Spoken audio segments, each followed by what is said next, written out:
আমরা বোমা মেরে বাস উড়িয়ে দিই না, এটা মুসলিমরাই করে, এটাই সত্য। যারা নিরীহ মানুষ হত্যা করে, আপনি কি মনে করেন ইসলামের শিক্ষা তাদের কাজকে সমর্থন করে? আমাদের ধর্মগ্রন্থ কি এটা শেখায়? আপনি কি নিশ্চিত? এটা মুসলিমরাই করে, ইহুদিরা না। এটা নিঃসন্দেহে সত্য। তাহলে আপনি ভুল প্রমাণিত হলেন। তাহলে এটা তো শান্তির ধর্ম নয়, তাই না? এটা কি সত্যি নাকি না আমি জানি আমি ঠিক। যদি গাজায় কোনো ইহুদি কতগুলো ফ্ল্যাট উড়িয়ে দেয় আর শত শত নিরীহ শিশুকে মেরে ফেলে, আর আমি আপনার কাছে এসে বলি হ্যাঁ এই ইহুদিরা খারাপ কারণ তারা নিরীহ মানুষ হত্যা করছে, তখন আপনি আমাকে কি বলবেন? তারা কি করছে না? আর তারা তাওরাতের শিক্ষা অনুসরণ করছে না। আমি চাই আপনি যেন একই মানদণ্ড অনুসরণ করেন।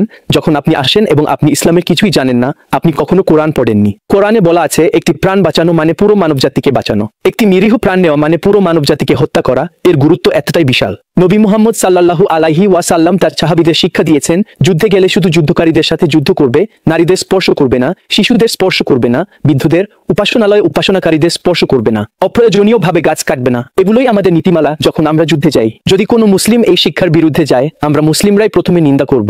আমরা মুসলিমরাই প্রথমে বলবো এই ব্যক্তি মুসলিমের মতো আচরণ করছে না এবং তার সাথে আমাদের কোনো সম্পর্ক নেই। যেমন ভাবে আপনি অপরাধ মানুষ হত্যা করা যায় অনিষ্টদের নিন্দা করেন, আমরাও আমাদের নামে কেউ এমন করলে তার নিন্দা করব। কিন্তু আপনি যেহেতু এই শিক্ষাগুলো জানেন না এবং আপনার এই অজ্ঞতা আছে, সেটাই এই ঘৃণার জন্ম দিচ্ছে, যা আমি এখন আপনার শরীরের প্রতিটি রন্ধ্রে রন্ধ্রে দেখতে পাচ্ছি।